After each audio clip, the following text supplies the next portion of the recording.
Hello, all. Welcome to Hustle Code. My name is Sai Teja. I'm your instructor for front-end developer interview preparation in Telugu.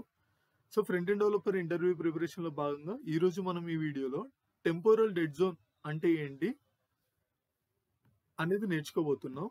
So ఒకసారి మనం definition కనుక check చేస్తే, in Java script the temporal dead zone is the period when a variable is declared but not yet initialized and therefore inaccessible. So ఏమంటున్నాడు, Java స్క్రిప్ట్లో temporal dead zone అనేది ఒక period. ఎప్పటి నుంచి అప్పటి వరకు ఒక వేరియబుల్ని డిక్లేర్ చేసి దానికి ఒక వాల్యూని అసైన్ చేసే అంత వరకు ఉన్న టైం పీరియడ్ ఏదైతే ఉందో దాన్ని టెంపోరల్ డెడ్ జోన్ అంటాము. సో మనం ప్రాక్టికల్గా ఇది ఎలా వర్క్ అవుతుందో చూద్దాం. సో దాని గురించి నేనేం చేస్తా ఉన్నా అంటే, ఇక్కడ వేర్ అనే అంటే ఒక మెయిన్ డాట్ జేఎస్ అనేసి ఒక ఫైల్ని క్రియేట్ చేసి దాంట్లో వేర్ కీవర్డ్ తోటి యూజర్ నేమ్, లెట్ కీవర్డ్ తోటి స్టూడెంట్ నేమ్ అనేసి 2 వేరియబుల్స్ ని డిక్లేర్ చేసా. అలానే యూజర్ నేమ్ కేమో రవితేజ అనేసి వాల్యూని, స్టూడెంట్ నేమ్ కేమో సాయితేజ అనే వాల్యూస్ అసైన్ చేసా. రెండింటిని నేను కన్సోల్ చేసా. సో మీరు ఇక్కడ చెక్ చేస్తే, నేను బ్రౌజర్లోకి వెళ్తా ఉన్నా, రైట్. ఇక్కడ మీరు చెక్ చేస్తే నిన్న టెర్మినల్ ఓపెన్ చేసుకుని పెట్టుకున్నా ఆల్రెడీ ఇన్స్పెక్ట్ చేసి. సో ఇక్కడ సోర్స్ అనేది క్లిక్ చేస్తే, సోర్స్ని సెలెక్ట్ చేస్తే దాంట్లో నేను ఏదైతే మెయిన్.js అనేది నా ఫైల్లో క్రియేట్ చేశా కదా, సో అది నాకు ఇక్కడ కనిపిస్తూ ఉంది. సో దాన్ని నేను సెలెక్ట్ చేసుకున్నా. ఇప్పుడు నాకు అందులో మెయిన్.jsలో యూజ్ చేసే కోడ్ మొత్తం ఇక్కడ కనిపించింది కదా. సో నేనేం చేస్తా ఉన్నా అంటే బ్రేక్ పాయింట్స్ని యాడ్ చేస్తా ఉన్నా, రైట్. సో ఒక్కసారి నేను రీఫ్రెష్ చేస్తా ఉన్నా, రీఫ్రెష్ చేసా.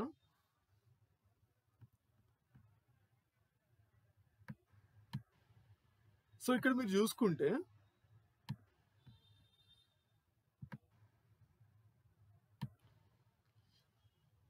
మెయిన్.js ఇక్కడ చూడండి, స్కోప్లో చూసుకుంటే ఒక స్క్రిప్ట్ అనే ఒక స్కోప్, సపరేట్ స్కోప్ ఉంది, గ్లోబల్ అనేసి ఒక సపరేట్ స్కోప్ ఉంది.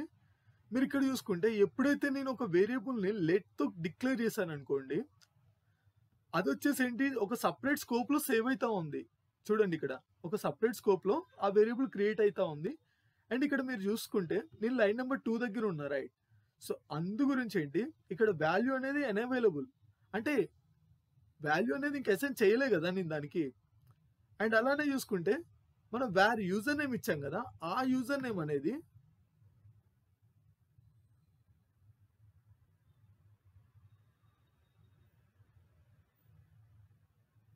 ఇక్కడ మీరు చూసారా, యూజర్ నేమ్ అనేది అన్డిఫైన్డ్. అదే స్కోప్లో ఉంది, నాకు గ్లోబల్ స్కోప్లో ఉంది. మీరు ఇక్కడ గమనిస్తే నేను లెట్ కీవర్డ్తో వేరియబుల్ని క్రియేట్ చేస్తేనేమో అది ఒక సపరేట్ స్కోప్లోకి వెళ్ళింది, స్క్రిప్ట్ అనే స్కోప్లోకి. బట్ వేర్ కీవర్డ్తో ఒక వేరియబుల్ని అసైన్ చేస్తే ఏమైంది, అది ఒక గ్లోబల్ అనేసి ఒక సపరేట్ స్కోప్లోకి వెళ్ళిపోయింది కదా.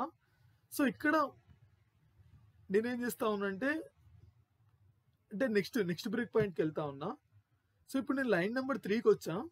లైన్ నెంబర్ 3కి వచ్చినప్పుడు మీరు ఇక్కడ అబ్జర్వ్ చేస్తే స్టూడెంట్ నేమ్ అనేది అన్డిఫైన్డ్, అంటే ఇంకా స్టూడెంట్ నేమ్ అంటే ప్రీవియస్ గేమ్ ఉంది, స్టూడెంట్ నేమ్ అనేది ఏమని వచ్చింది మనకి లైన్ నెంబర్ 2లో ఉన్నప్పుడు break point, not value is not assign something, value is not assign అనేది సంథింగ్ ఏదో ఒక వాల్యూ వచ్చింది కదా. బట్ లైన్ నెంబర్ 3కి వచ్చేవరకల్లా ఆ స్టూడెంట్ నేమ్ అనేది ఏంటి, ఒక అన్డిఫైన్డ్ అనే ఒక వాల్యూకి యాక్సెస్ అయిపోయింది, రైట్.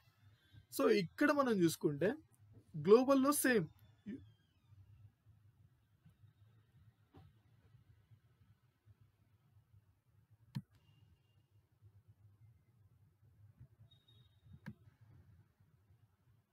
యూజర్ నేమ్ అనేది అన్డిఫైన్డ్. ఇంకొక నెక్స్ట్ బ్రేక్ పాయింట్కి వెళ్దాం. సో ఇప్పుడు లైన్ నెంబర్ 4కి వచ్చా. మీరు ఇక్కడ చూసుకుంటే స్టూడెంట్ నేమ్ అనేది స్టిల్ అన్డిఫైన్డ్గా ఉంది. బట్ ఇక్కడ చూసుకుంటే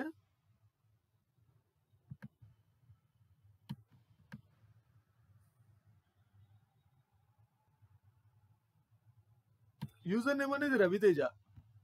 ఎందుకంటే లైన్ నెంబర్ 4 బిఫోర్ యూజర్ నేమ్కి మనం వాల్యూని యాక్సెస్ చేసాం. మళ్ళీ వెళ్తా, నెక్స్ట్ బ్రేక్ పాయింట్కి వెళ్తా ఉన్నా.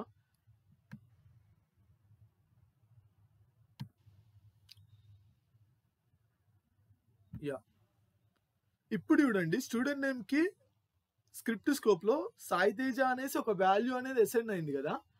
ఇక్కడ ఏంటంటే మేము ప్రీవియస్గా చూసుకుంటే స్టూడెంట్ నేమ్ అంటే లెట్ కీవర్డ్తో క్రియేట్ చేసిన ఏదైతే స్టూడెంట్ నేమ్ ఉందో, స్టార్టింగ్ స్టార్టింగ్లో ఏంటి నో వాల్యూ అసైన్ అని వచ్చింది కదా, అక్కడ నుంచి స్టూడెంట్ నేమ్ అనే వాల్యూ అంటే ఒక స్టూడెంట్ నేమ్ అనేసి ఒక వాల్యూ అసైన్ అయింది కదా, ఆ వాల్యూ అసైన్ అయ్యేంత వరకు ఉన్న టైం పీరియడ్ ఏదైతే ఉందో దాన్ని మనం టెంపోరల్ డెడ్ జోన్ అంటాం. ఈ టెంపోరల్ డెడ్ జోన్ అనేది ఓన్లీ లెట్ కీవర్డ్ కి అండ్ కాన్స్ట్ కీవర్డ్ కి మాత్రమే వర్క్ అవుతుంది. ఎందుకంటే ఈ లెట్ అండ్ కాన్స్ట్ కీవర్డ్ అనేది ఏంటి, ఎప్పుడైతే మనం వేరియబుల్ ని క్రియేట్ చేస్తామో అవి ఒక సపరేట్ మెమరీలో అంటే సపరేట్ మెమరీ స్కోప్ లో అవి ఎలొకేట్ అవుతాయి. ఇక్కడ మీరు చూసుకుంటే లెట్ అనే కీవర్డ్ స్టూడెంట్ నేమ్ అనేది ఎక్కడ ఉంది, స్క్రిప్ట్ అనే స్కోప్ లో ఉంది. సో అందుకే మీకు తెలుసు మనకు అన్డిఫైన్డ్ వచ్చి అంటే మనకు హోయిస్టింగ్ అనే ఒక కాన్సెప్ట్ ఉంటుంది కదా, ఆ హోయిస్టింగ్ అనే కాన్సెప్ట్ వర్క్ అవ్వడానికి కూడా మెయిన్ రీజన్ ఇదే అనమాట. నేను ఒకసారి బ్రేక్ పాయింట్స్ తీసేస్తా ఉన్నా అండ్ నేను కోడ్కి వస్తా ఉన్నా. మీరు ఇక్కడ చూడండి,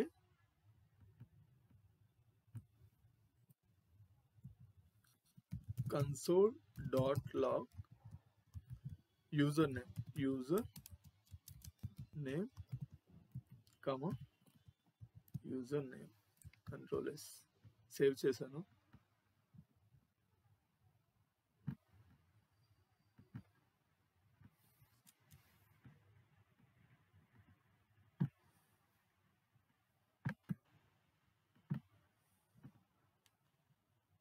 మీరు ఇక్కడ చెక్ చేస్తే కన్సోల్లో యూజర్ నేమ్ అనేది అన్డిఫైన్డ్. మీరు ఇక్కడ నేను ఒక వేరియబుల్ ని డిక్లేర్ చెయ్య ముందుకు దాన్ని కన్సోల్ చేసిన యూజర్ నేమ్ అనేది అన్డిఫైన్డ్ వస్తా ఉంది.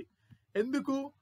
బికాజ్ యూజర్ నేమ్ అనేది మనం వేర్ కీవర్డ్ తోటి క్రియేట్ చేసాం కదా, వేర్ కీవర్డ్ తోటి క్రియేట్ చేసినప్పుడు ఏమైంది, మనం స్కోప్ లో చెక్ చేస్తే ఆ స్కోప్ అనేది ఏంటి, ఒక గ్లోబల్ స్కోప్. ఒక గ్లోబల్ స్కోప్ లో ఆ వేరియబుల్ అనేది బై డిఫాల్ట్ ఇనిషియల్ గానే దానికి అన్డిఫైన్డ్ అనేది అసైన్ అయింది.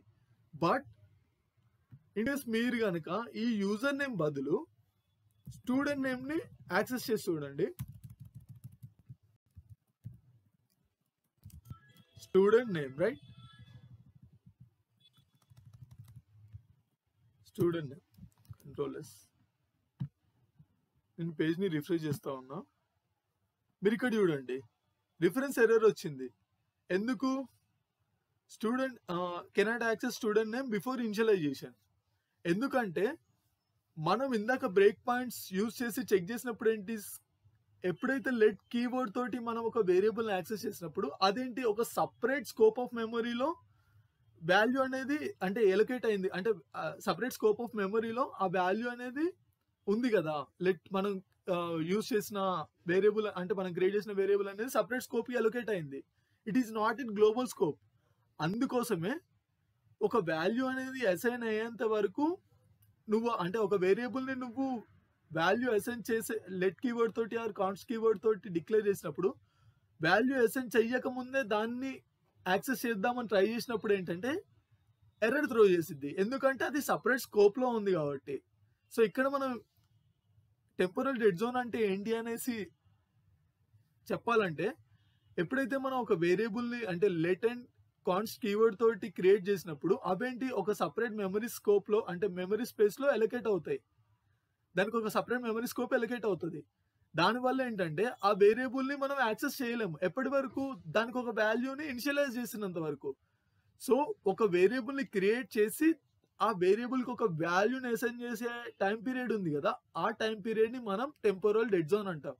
సో అందుకే వేర్ కీవర్డ్ తోటి వాల్యూని అంటే వేర్ కీవర్డ్ తోటి ఒక వేరియబుల్ ని క్రియేట్ చేసి దాన్ని బిఫోర్ ఇనిషియలైజేషన్ చేసినా కూడా నీకు అట్లీస్ట్ అన్డిఫైన్డ్ అనే ఒక కీవర్డ్ కన్సోల్ లో త్రో చేస్తుంది. బట్ నువ్వు అదే లెట్ కీవర్డ్ ని కనుక బిఫోర్ ఇనిషియలైజేషన్ లోనే యాక్సెస్ చేస్తే నీకు ఎర్రర్ త్రో చేసిద్ది. ఎందుకంటే it is in separate memory scope. So hope మీ అందరికీ ఈ వీడియో అర్థమైంది అనుకుంటున్నాను. సో మీకు గనక నా కంటెంట్ నచ్చితే please subscribe to my channel and please like my channel. ఇంకా మీరు మీ ఫ్రెండ్స్కి నా వీడియోస్ని రిఫర్ చేయండి, ఎవరైనా ఫ్రెండ్ అండ్ నేర్చుకుందాం అనుకునే వాళ్ళకి. Thank you all.